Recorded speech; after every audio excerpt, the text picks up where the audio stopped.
I cut contact with my abusive mother after she punched me in the face at a restaurant. Years later she tried to control my wedding and is now demanding access to my newborn daughter. I, 26F, barely speak to my mother, 48F, these days. Our relationship fell apart because of what she did to me over the years, starting when I was in middle school. Back then, my mother developed an addiction to painkillers after a car accident. At first, we all tried to be understanding. She was in real pain, and the medication helped. But soon, she started taking more than prescribed, and eventually moved on to anything she could find. Everything changed during my 7th grade year. Her addiction got so bad that she overdosed at work. She was a receptionist at a dental office, and they found her passed out in the bathroom during her lunch break. She lost her job that day. After losing her job, my mother started taking out her frustrations on me. Every morning on the drive to school, she would pick apart everything about me. My clothes looked terrible. My hair was a mess. I was too skinny. I walked like a boy. I talked too much. I talked too little.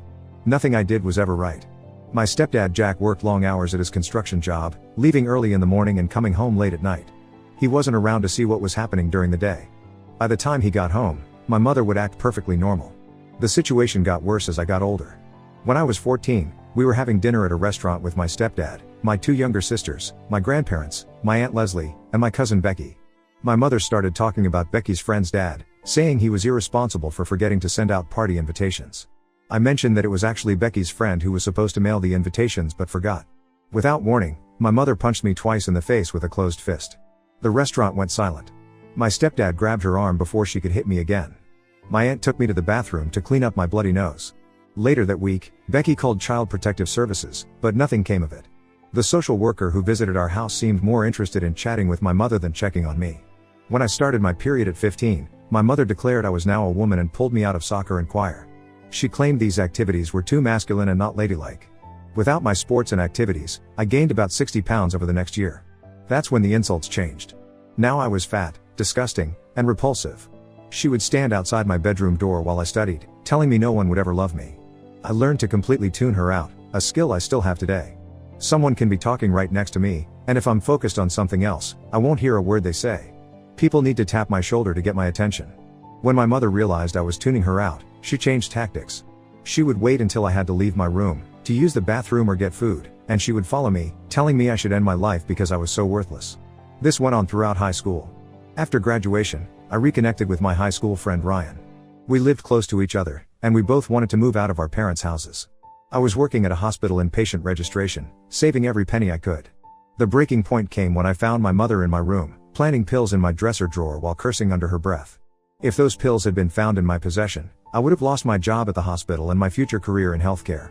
When Ryan rang the doorbell moments later, I opened the door and he heard my mother yelling at me. We left immediately to look at apartments. We found a place that afternoon and signed the lease. When we returned home with the signed papers, my mother's face dropped. She couldn't believe I was actually leaving. I moved out the next day, taking only my clothes and a few personal items. My new apartment complex had a gym and tennis courts. Without my mother controlling my every move, I started exercising again. I lost around 65 pounds over the next year. I made friends in the complex. I started dating again.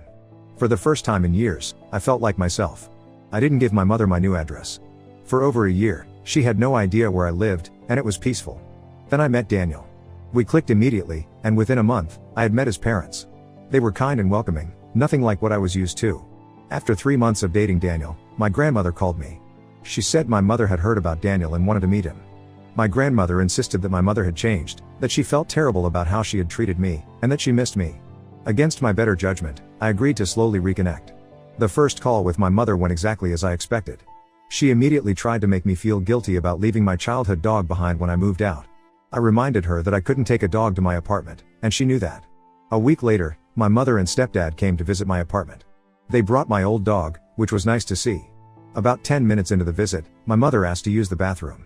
After she was gone for nearly 15 minutes, I went looking for her and found her going through my dresser drawers in my bedroom. I told her to leave immediately. My stepdad didn't argue. He grabbed her arm and practically dragged her out of my apartment. I told them both she was never allowed back. Daniel proposed to me after a year of dating. I called my parents, excited to share the news. Instead of congratulating me, my mother immediately started asking who would be in my wedding party. When I mentioned that Becky would be my maid of honor and her son would be the ring bearer, my mother exploded. She threatened to end Becky if she came to my wedding. The background here is important. Becky had struggled with addiction too, but unlike my mother, she got help.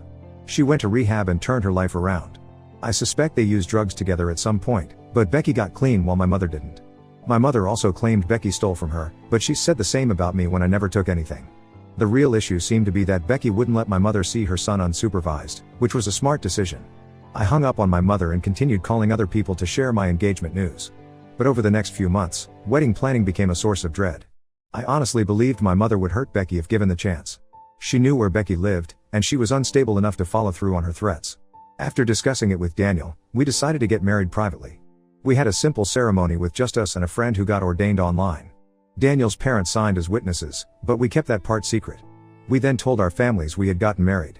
My mother flipped out, blaming Becky again for ruining everything. I didn't care, she didn't know about the real ceremony anyway. A month later, Daniel's mother called and offered to throw us a reception. She wanted to celebrate with us and said their family had gifts they wanted to give us. This seemed like a great compromise, a casual party where people could come and go. I called Becky, and she agreed to stop by early to drop off her gift and spend a little time with us before my mother arrived. I called my mother to see if she wanted to help plan the reception. She said yes, but only if Becky wasn't allowed to attend. I told her no.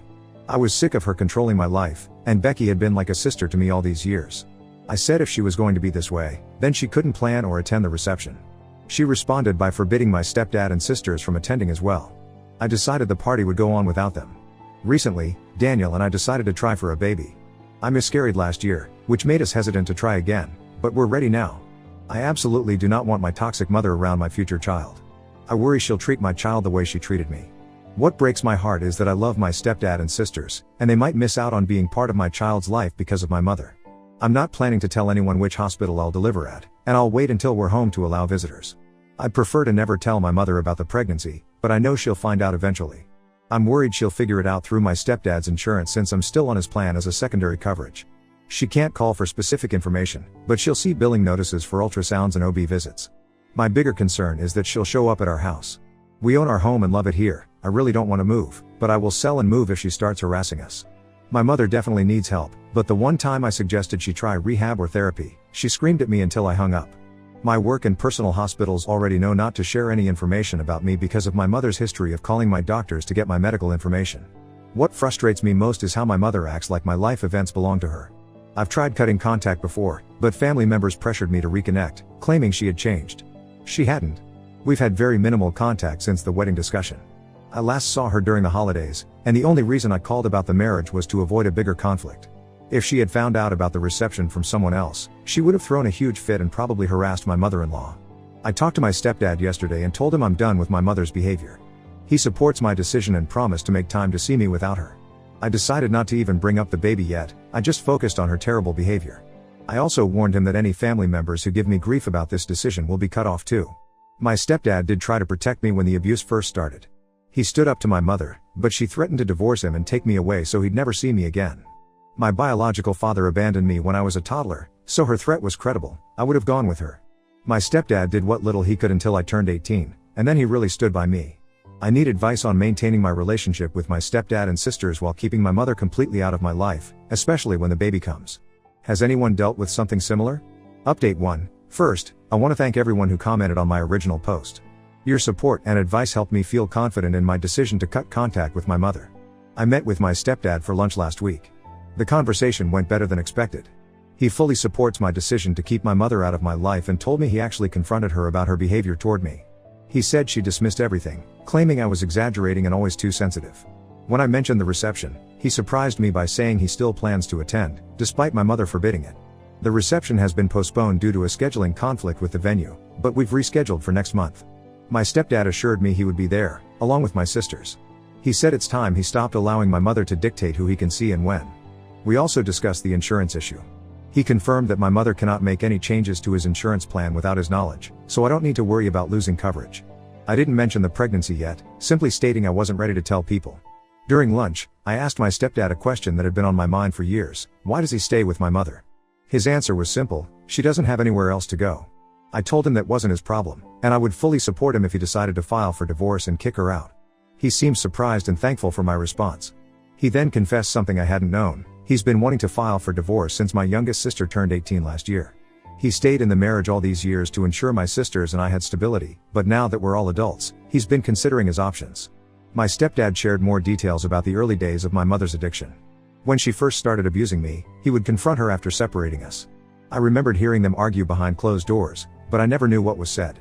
He told me he had warned my mother that he would involve a therapist or family intervention if the abuse didn't stop, saying it wasn't fair to me. That's when she threatened divorce and taking me away, claiming he was trying to prevent her parenting style. He also explained their financial situation, which I hadn't fully understood before. We moved from a nice house to a mobile home when I was in middle school because my mother had been mismanaging their finances, not paying the mortgage despite my stepdad giving her money for it. After that, he limited her access to their accounts, giving her only cash for gas and groceries.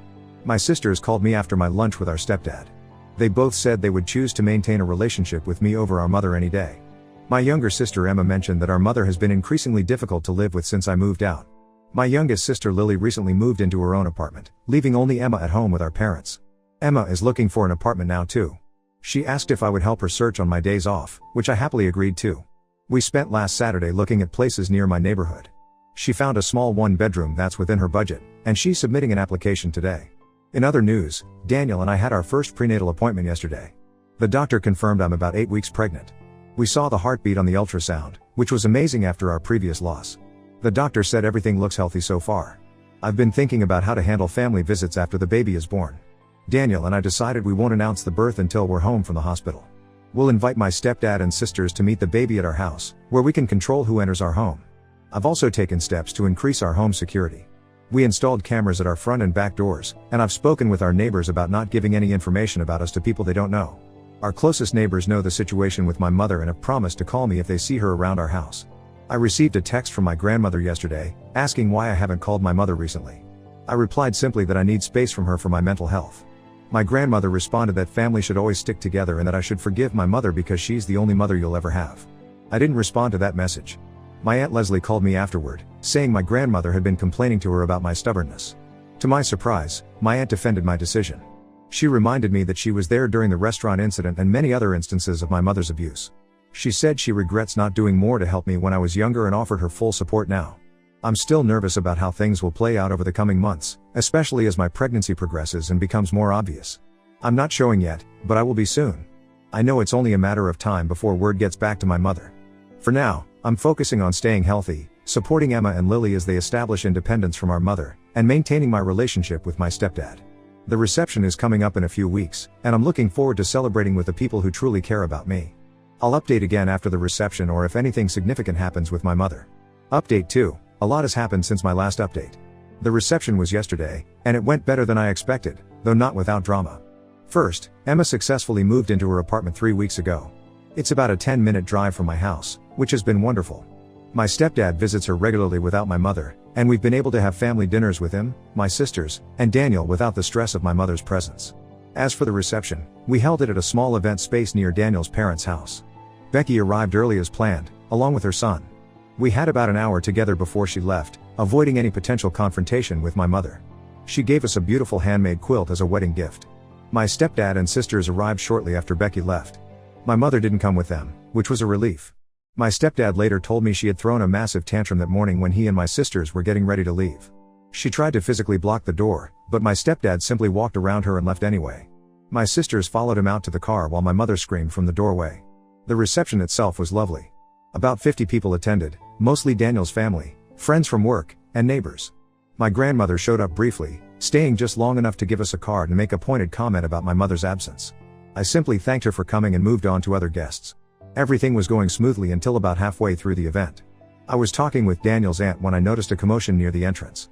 My mother had shown up uninvited and was trying to get past Daniel's father, who was blocking the doorway. She appeared intoxicated and was causing a scene. Daniel immediately went to help his father while I stayed back. My stepdad quickly joined them, and together they convinced my mother to leave without too much disruption. Most guests didn't even notice what happened. My stepdad returned looking tired but determined. He apologized for the interruption and said he would handle things with my mother from now on. He spent the rest of the reception with us, even dancing with me during the father-daughter dance we had planned. That moment meant everything to me. After the reception, my stepdad pulled me aside and told me he had made a decision. He was filing for divorce. He said watching my mother try to ruin yet another important day in my life was the final straw. He had already spoken with a lawyer and would be serving my mother with papers next week.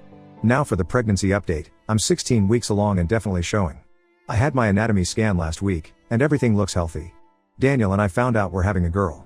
We decided to tell my stepdad and sisters about the pregnancy after the reception. Their reactions were priceless. My stepdad teared up, and my sisters squealed with excitement. They all promised to keep the news from my mother for as long as possible. Unfortunately, that wasn't very long. Somehow, my mother found out about the pregnancy 3 days ago. I suspect my grandmother told her, though she denies it. My mother sent me a barrage of text messages, alternating between demanding to be involved in her granddaughter's life and accusing me of keeping secrets to hurt her. I blocked her number after the first few messages. An hour later, she started calling from different numbers. I blocked those too. Then she showed up at my workplace. Thankfully, security was already aware of the situation and escorted her out before she could reach my department. The most concerning incident happened yesterday morning before the reception. I came out to my car to find all 4 tires slashed. There was no note or direct evidence it was my mother, but the timing seems too coincidental. We filed a police report, though I doubt anything will come of it without proof. We're now seriously considering moving before the baby arrives. Daniel and I spent this morning looking at houses in a neighboring town, about 30 minutes from our current location. We found a few possibilities, though the thought of moving while pregnant isn't appealing. My stepdad offered another solution. He plans to move out of the house he shares with my mother as part of the divorce. He suggested looking for a place with a mother-in-law suite or guest house where he could live temporarily. That way, he could help protect us and be close to his granddaughter when she arrives. We're considering this option. On a positive note, my doctor referred me to a high-risk pregnancy specialist due to my previous miscarriage. The specialist has been wonderful, taking all my concerns seriously, including the stress caused by my mother. The office has added special notes to my file about privacy concerns, and they've implemented extra verification steps for anyone calling about my appointments. For now, we're taking it day by day. The restraining order paperwork is sitting on my desk, ready to file if my mother continues her behavior. My stepdad keeps me updated on her actions, which helps me feel prepared for whatever might come next. I'll update again after the baby arrives, or sooner if something significant happens with my mother or stepdad's divorce. Update 3. First, the good news: my daughter Olivia was born 3 weeks ago. She's healthy, weighing 7 pounds 4 ounces at birth, and absolutely perfect. The delivery went smoothly, and we were able to keep it completely private. We didn't tell anyone except Daniel's parents when I went into labor, and we waited until we were home to announce her arrival. My stepdad and sisters were the first visitors after Daniel's parents. They came bearing gifts and tears of joy. My stepdad couldn't stop smiling as he held Olivia for the first time. He's already talking about teaching her to fish when she's older. Now for the updates on everything else. We decided not to move after all. Instead, we invested in better security, a proper alarm system, more cameras, and reinforced locks on all doors and windows. Our neighbors have been incredibly vigilant as well, keeping an eye out for my mother or any suspicious activity. My stepdad's divorce is progressing. He moved out 2 months ago into a small apartment about 5 minutes from our house. The divorce has been contentious, with my mother refusing to sign papers and making increasingly erratic demands. She's trying to claim my stepdad abandoned her and is seeking alimony, despite never working consistently throughout their marriage. My mother found out about Olivia's birth through my grandmother, who saw pictures my sisters had posted on social media. Within hours, my mother started bombarding my phone with messages demanding to see her grandbaby. I didn't respond to any of them. 2 days after Olivia's birth, a large package arrived at our door. It contained baby clothes, toys, and a note from my mother acting as if nothing had ever happened between us. I donated everything to a women's shelter and didn't acknowledge the gift. 5 days after Olivia was born, my mother showed up at our house while Daniel was at work. I was alone with the baby when I heard pounding on the front door. Through the security camera, I saw my mother on the porch, yelling that she had a right to see her granddaughter. I called my stepdad, who arrived within minutes. He convinced her to leave by threatening to call the police. The next day, we filed for a restraining order. With documentation of the tire slashing incident, workplace disruption, and front porch confrontation, plus statements from my stepdad and sisters about her past behavior, the judge granted a temporary order. The hearing for a permanent restraining order is scheduled for next month. My mother retaliated by spreading rumors throughout the family. According to my aunt, my mother has been telling everyone that I'm unstable, that my stepdad turned me against her, and that I'm keeping Olivia from her out of spite. Most family members know better, but a few distant relatives have reached out with concerns about my behavior. Last week, my mother left a voicemail for Daniel, crying and begging him to talk sense into me. She claims she's been sober for months, which my stepdad confirms is not true, and that she deserves a second chance. Daniel deleted the message without responding. Yesterday, my grandmother called, asking me to reconsider allowing my mother to meet Olivia. She suggested a supervised visit at her house, with her present the entire time. I declined, explaining that nothing has changed. My mother hasn't acknowledged her behavior, sought help for her addiction, or shown any genuine remorse. My grandmother reluctantly accepted my decision, though I could tell she was disappointed. On a brighter note, Emma and Lily have been amazing aunts. They visit frequently, bringing home-cooked meals and offering to hold Olivia so I can shower or nap. Daniel's parents have also been incredibly supportive, respecting our boundaries and helping without overstepping. My stepdad stops by almost daily, sometimes just for a few minutes to peek at Olivia. He told me yesterday that watching me become a mother has made him even more certain of his decision to divorce my mother. He said he wishes he had left years ago, when I was still living at home, but he's grateful we've rebuilt our relationship. For anyone wondering about my job, I'm on maternity leave until January. My workplace has been understanding about the situation with my mother and has maintained the security protocols established during my pregnancy. As for me, I'm adjusting to motherhood one day at a time. Looking at Olivia, I'm more certain than ever that breaking the cycle of abuse was the right choice. I will never let her experience what I went through. The restraining order hearing is coming up, and I'm gathering all necessary documentation with help from my stepdad. While part of me wishes things could be different, I've accepted that my mother is unlikely to change. My focus now is on protecting my daughter and creating the stable, loving home I never had. Thank you to everyone who has followed my story and offered support. Your encouragement helped me stay strong through a difficult pregnancy and family situation. I probably won't post another update unless something significant changes with my mother, but know that Olivia is thriving, and our little family is doing well despite the challenges. Now let's move to the next story. Story 2. Dad put his new wife's name on house deed, lost everything, and begged us for help. We were hesitant but gave him one last chance. His actions 3 months later leave us in tears. My dad, 52M, chose his new wife, 34F, over me, 25F, and my sister, 19F. Now he wants our help. I never thought I'd be writing this, but here I am, caught in a family drama that feels like it's straight out of a soap opera. My dad has always been the type to prioritize his romantic relationships over his kids, but recent events have taken things to a whole new level. To give you some background, my parents divorced when I was just 4 years old. I don't remember much about their marriage, but I do recall a lot of shouting and door slamming. After the divorce, my mom moved across the country for work, and I stayed with my dad. He remarried pretty quickly to my stepmom, Mary, when I was 6. Mary wasn't terrible, but she definitely came first in Dad's eyes. I remember this one time when I was 12, and I accidentally spilled grape juice on Mary's favorite white blouse. It was an honest mistake. I tripped over our cat, Whiskers, who had a habit of weaving between people's legs. Instead of defending me or at least trying to calm Mary down, Dad just stood there and let her yell at me for what felt like hours. She called me clumsy, careless, and even suggested I did it on purpose. When I tried to talk to Dad about it later, he just said, "We have to keep Mary happy. She's the most important person in this family." That moment stuck with me for years. Things got even more complicated when my sister Emily was born when I was 6.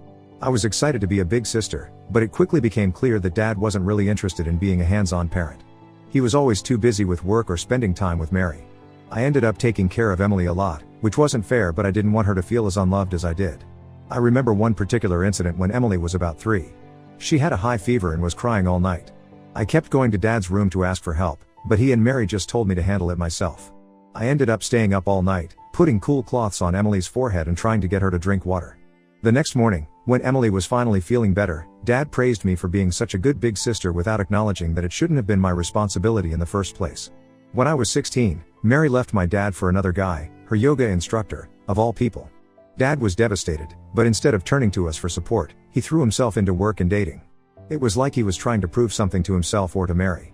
He'd bring home a new girlfriend every few weeks, and we were expected to be nice to them no matter what. Some of them were okay, but others were really mean to us when Dad wasn't around.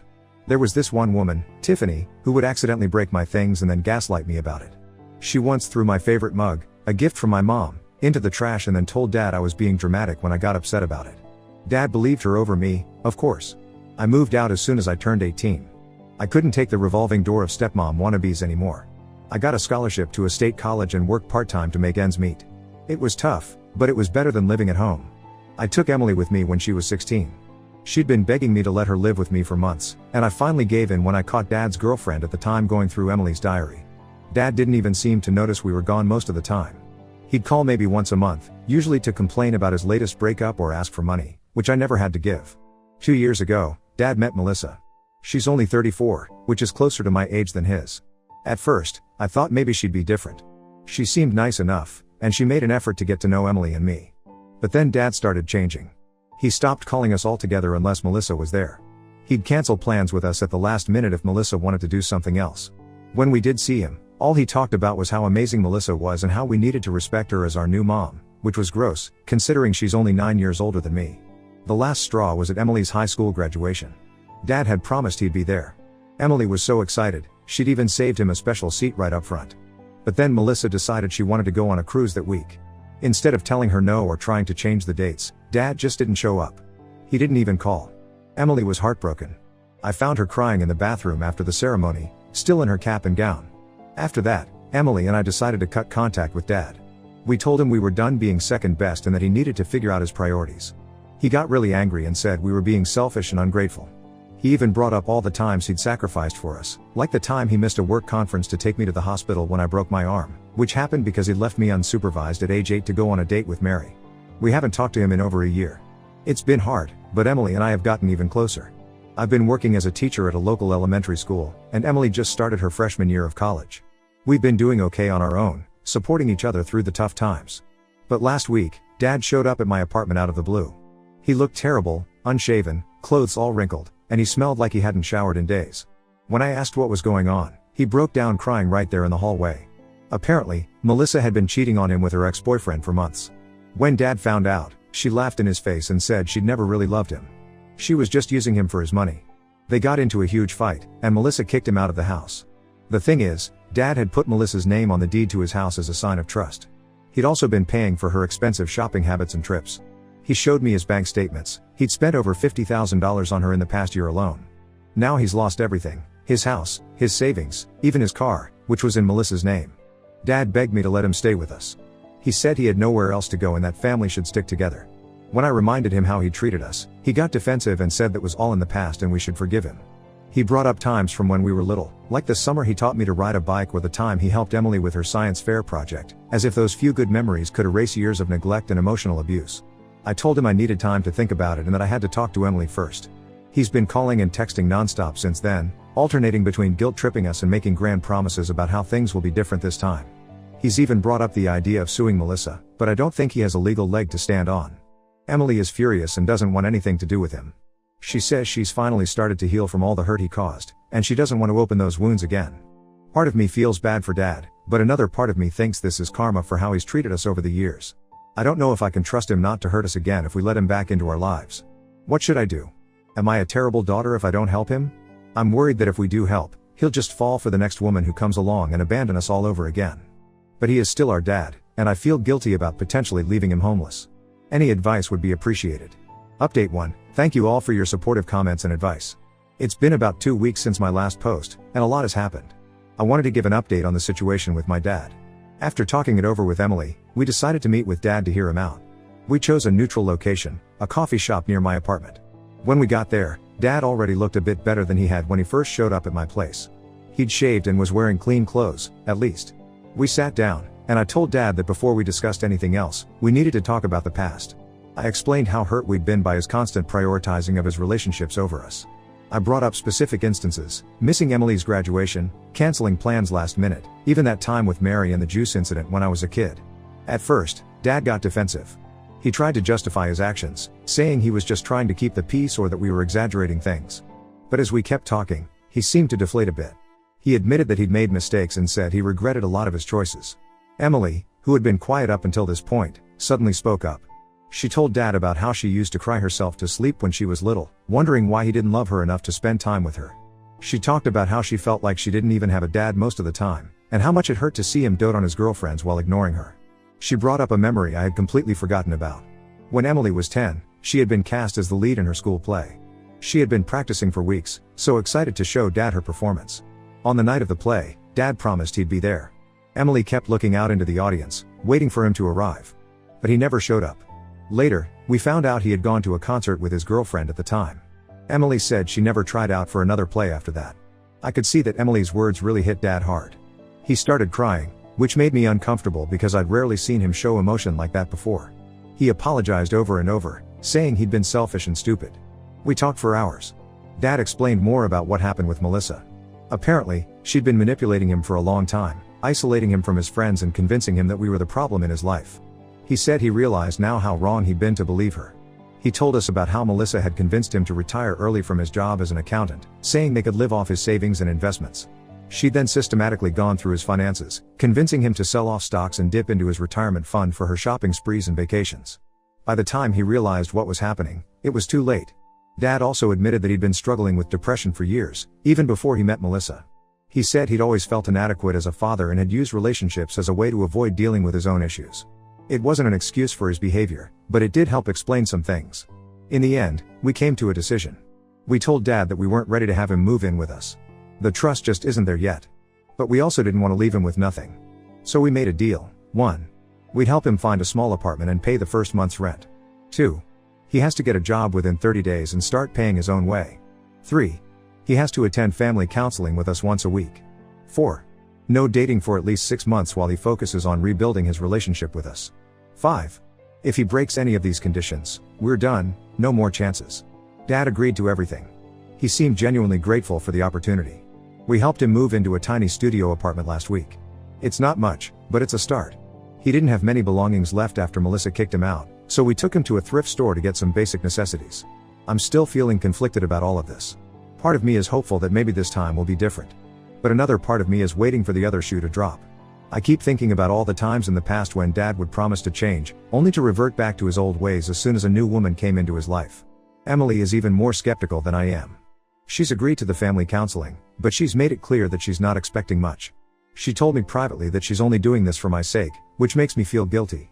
I don't want her to feel pressured into a relationship with Dad if she's not ready. We had our first counseling session yesterday. It was intense. A lot of old hurts came up, and there were definitely some tears, mostly from Dad, surprisingly. The counselor seems good, though. She's not letting Dad off easy and is really making him confront his past behavior. One thing that came up in the session was Dad's relationship with his own father. Apparently, my grandfather was an alcoholic who was rarely around.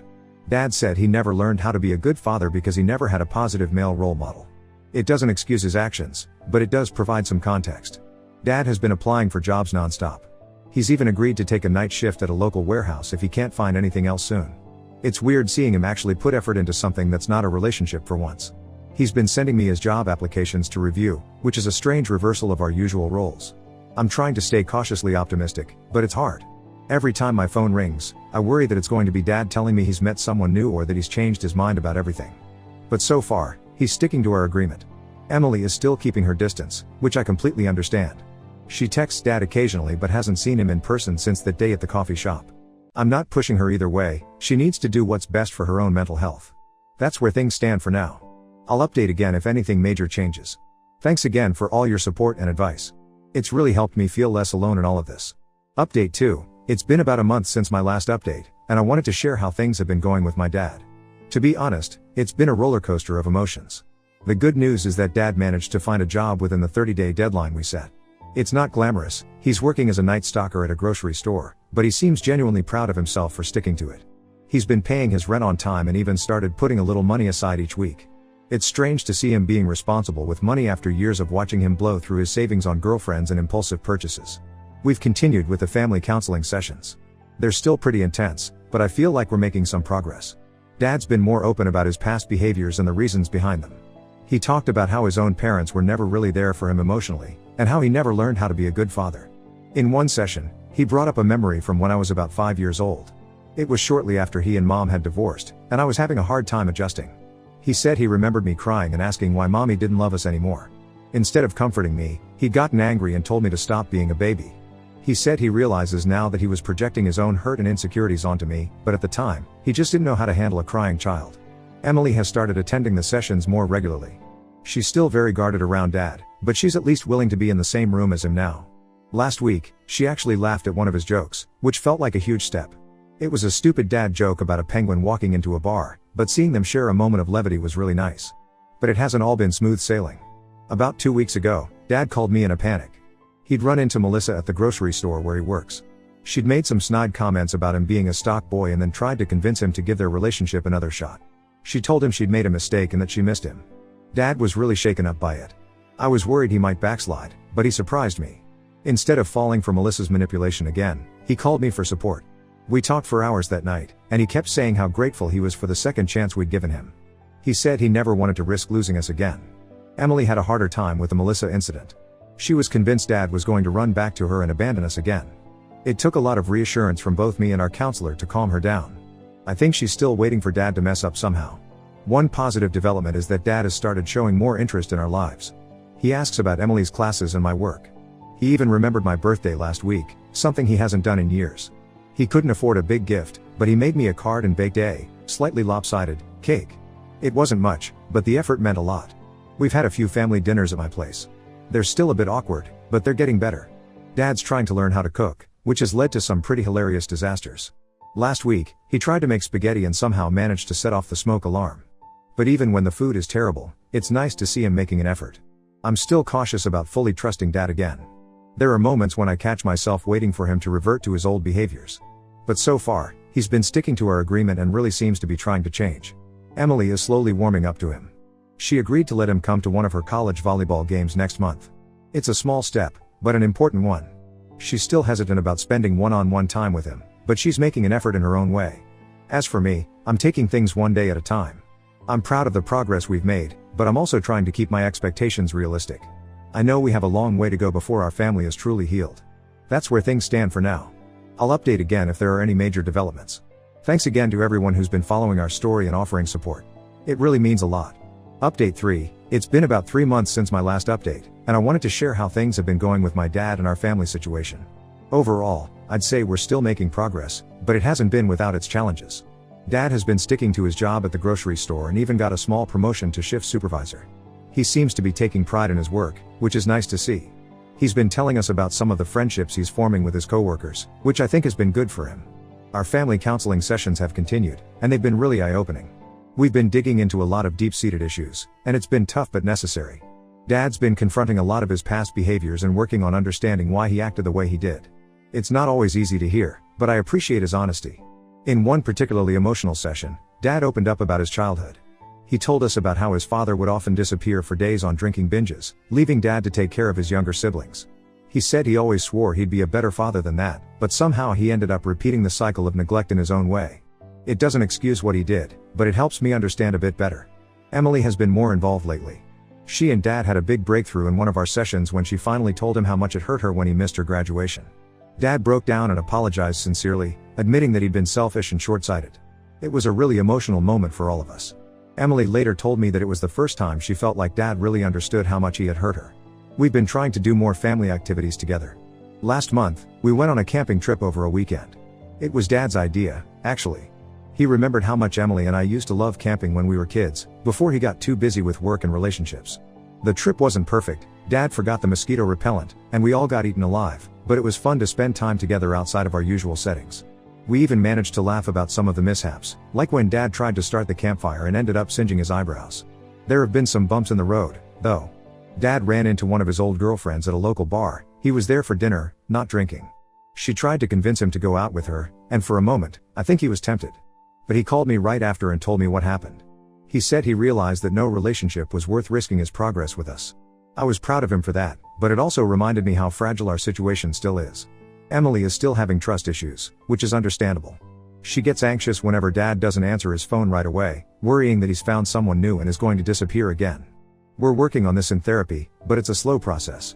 Our counselor has suggested some trust-building exercises, which we're trying to implement. As for me, I'm cautiously optimistic. There are days when I feel really hopeful about our family's future, and other days when I wonder if we're kidding ourselves. But overall, I think we're moving in the right direction. I've noticed that I'm less tense around Dad now, and I'm actually starting to enjoy our time together sometimes. Dad's been talking about wanting to make amends with some of his old friends that he pushed away during his relationship with Melissa. I'm encouraging him to take it slow and focus on our family first, but I think it's a good sign that he's thinking about rebuilding other relationships too. We're planning a small celebration for Dad's 6-month sobriety next month.